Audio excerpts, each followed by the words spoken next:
What's up guys, Luan here, back again with another video. Today's video we are doing NBA news, and this will be the first video that we do that. Right now, as you're seeing, we're going to talk about some things here. For instance, Kevin Durant's free agency decision, Kyrie Irving rumors to the Lakers, Virginia's win over Texas Tech, and the race for the 8th seed in the Eastern Conference. So, we're going to get into the Kevin Durant's free agency decision, as right here you see Durant's highlights against the Clippers a few nights ago. But really, in my opinion, if I really have anything to say about it, I feel like Kevin Durant is probably going to go to the New York Knicks. And the reason why is because Durant said that he wanted to get some money, and New York is probably his best fit. Plus, the Knicks will probably get the first overall pick, which they can probably get Duke's University's Zion Williamson, who can probably play the power forward, meaning you probably want a center to mix with Durant, or a point guard, meaning that you could probably get Kemba Walker if he decides to leave Charlotte, which probably not, since he's very loyal to that team. Or you could get DeMarcus Cousins, who's a free agent from Golden State. You might even be able to get Nikola Vujovic, who I'm seeing some rumors here that he might go there, which is very interesting. But yeah, other than that, I see that very happening. So either way, it's going to look very interesting for Golden State, because out of everybody other than Klay Thompson might leave the team. For instance, Kevin Durant and as well DeMarcus Cousins. I also see maybe Klay Thompson leaving, but we're going to have to see what happens with the Warriors. And in that regard, we know they're going to keep Curry and Draymond, since, you know, they're the only two players that do not have an expiring contract. Curry, for the 2017-18 season, signed a 5-year max extension with the Warriors. At the time he signed that, it was the richest contract before players like Russell Westbrook and James Harden took over that discussion. But yeah, that's all we got. If I'm going to say anything about the Los Angeles Lakers, I wouldn't suggest Kevin Durant to go there. If anything, I would suggest a player like Kawhi Leonard, or maybe possibly Klay Thompson of the Warriors if he wants to leave. But in my opinion, I think most likely it will probably be Kawhi Leonard, unless the Clippers give him that contract that he probably wants to go there, because I don't know if he'll re-sign with Toronto. So we're going to have to see. But yeah, that's basically what we got on Durant's free agency decision. But we're going to have to see what happens during the free agency period this 2019 NBA offseason. So guys, now we're going to be talking about the race for the 8th seed in the Eastern Conference, as now the Western Conference already has all its 8 seeds, but we're still waiting on the 8th seed of the Eastern Conference. While you're watching Detroit Pistons and Charlotte Hornets highlights from a few nights ago, basically what this means is that Charlotte, Detroit, and Miami are the only 3 teams that can at least receive the 8th seed spot. I feel like most likely it might be Detroit or the Miami Heat. I don't know about the Charlotte Hornets, since it will be very difficult for them, especially for the last span. I believe the Hornets play tonight, but we're going to have to see about that. But however, Kemba will have to do as much as he can if the Hornets can push to that playoff seed. But we also have to realize that there's also Detroit with that big man duo of dynamically Andre Drummond and Blake Griffin. Reggie Jackson has also been playing very efficiently for the Pistons ever since the All-Star break, since he's had. And also the Miami Heat. I really would like to see D Wade for his one last dance, aka his final NBA season, end off with at least making the playoffs. Now, obviously, they'll probably lose in the first round against the Milwaukee Bucks, who are the 1st seed out east, but still, we can get something out of this. But we're gonna have to see.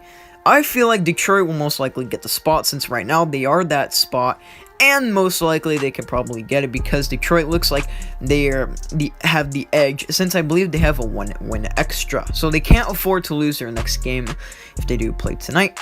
Meanwhile, the seeding is still getting close, and we already know the matchups. The 1st and 8th seed looking to be at least Milwaukee and Detroit if the season ended right now, with this final day of the NBA regular season approaching, as the NBA playoffs start Saturday, April 14th, so make sure you get on TV that day, so that way you'll be able to see some of these playoff matches take off.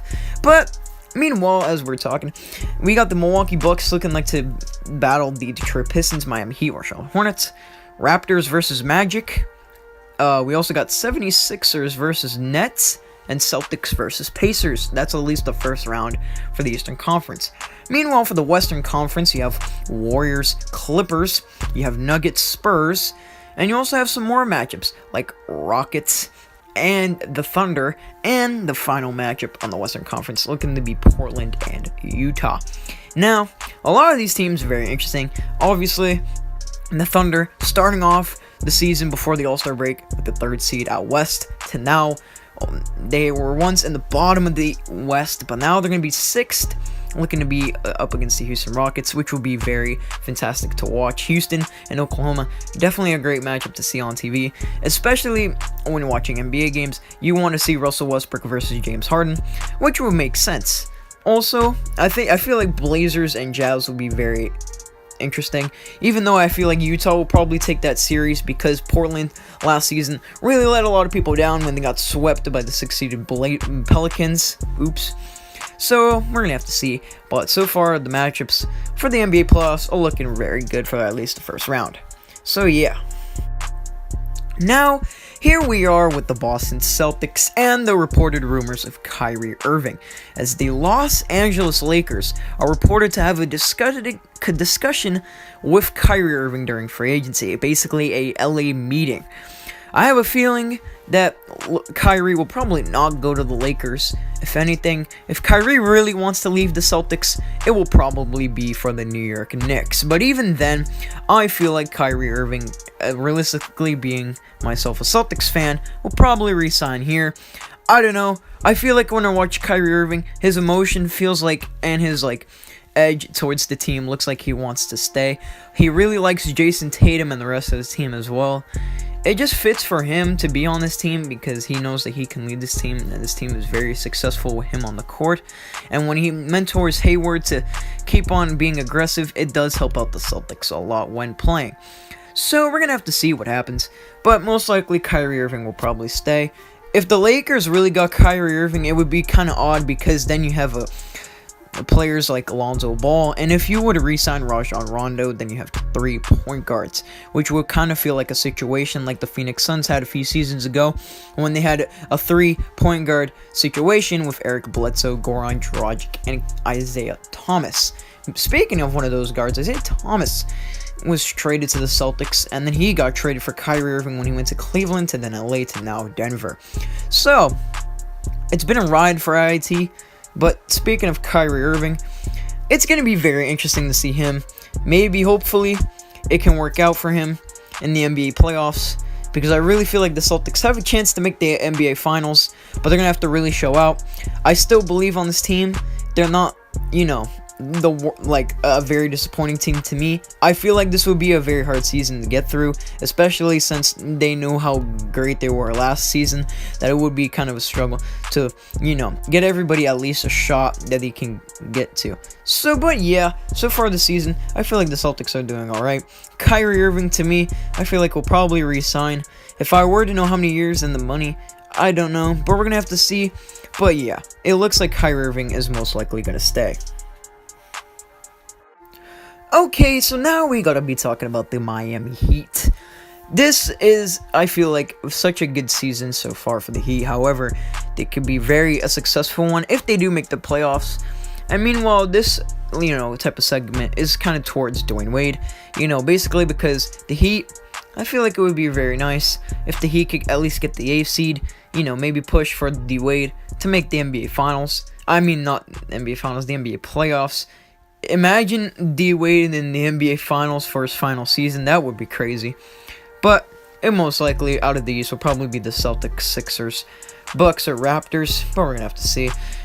The Heat, they take on the 76ers before they play their final game of the regular season up against the Brooklyn Nets in New York. So we're going to have to see how that goes in Brooklyn, and their final game tonight at home. Right now, I believe they're playing against the Sixers as I'm recording this, so that is very interesting. But meanwhile, we're going to have to see what happens and unfolds around this game, because, there is a lot of things happening. For instance, the Heat, Dion Waiters has been being very successful, and I feel like not a lot of people are talking about him, even though he's been having a great stretch in these last few games for the Heat that are pushing them to at least get the 8th seed. I feel like Kelly Olynyk has been great in terms of being at least a stretch 4, stretch 5. And as well, Bam Adebayo has proved that he can be a starter over his son Whiteside, even though Whiteside has been proving that he can still be a starter for you. Josh Richardson and Justice Winslow, they've been really good for you so far, so I feel like it will be very nice for them to at least stay with the team. And also as well, D Wade, obviously this is his final season, but he's put on a lot of production in this NBA season, and it really feels like that he still can play in the NBA, but if he really decides that this can be his final NBA season, then that's his decision, not ours. That's in his opinion. Him and his wife probably already made the decision. It's not ours. It's in their own private business, which if they want D-Wade to move on, then that's fine with him. D-Wade is obviously, to me, the third best shooting guard of all time, behind Kobe Bryant and of course the greatest of all time, Michael Jordan. But Dwayne Wade is still great. He still has proven to be one of the best NBA players we've ever seen of all time. He was drafted in the same draft class LeBron James was. He was selected 5th overall to the Miami Heat. He's been most all-time All-Star.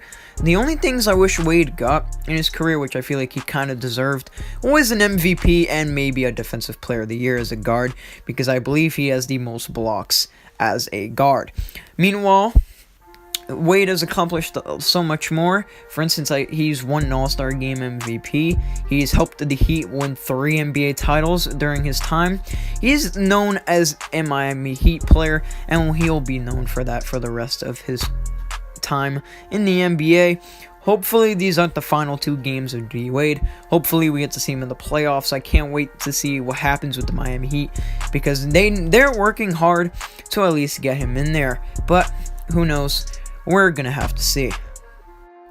Meanwhile, our final news today is about the NCAA championship that took place last night, as Virginia took on the 3rd-seeded Texas Tech University as they were the first. Virginia. This matchup was very crazy in the 4th and the overtime quarters, but also Virginia still won the game. Both schools, it was their first time ever in the NCAA championship, so it was very new to the whole thing, so it was pretty good. Meanwhile, Virginia, a lot of players did well. For instance, a guy did very well as he put up a show for you guys, but also we gotta give it up to Jared Culver of Texas Tech University. He put up a show.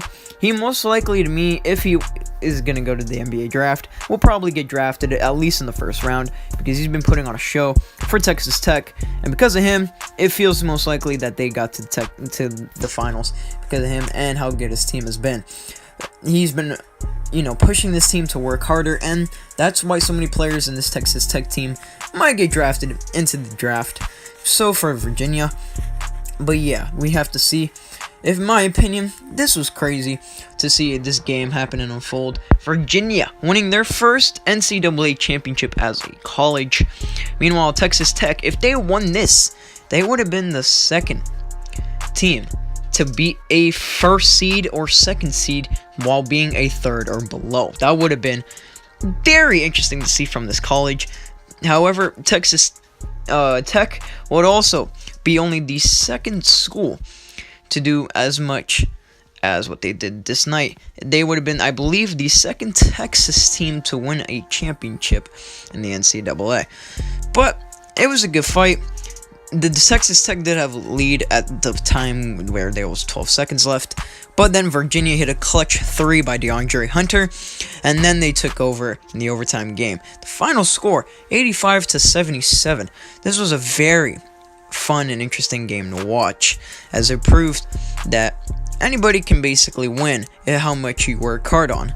And the NCAA is definitely looking up.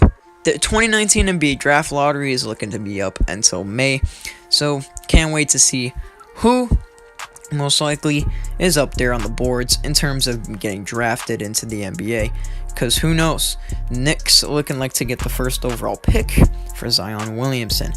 John Morant, I don't know. I feel like he'll probably be a top 3 player, even though I feel like scouts will think that they'll probably want to draft the first 3 Duke players. And I feel like Trey Jones, he has a chance to get drafted into the 2nd round, because he does put a lot of potential, a defensive anchor, and he can shoot the 3-pointer. So it's pretty well for him.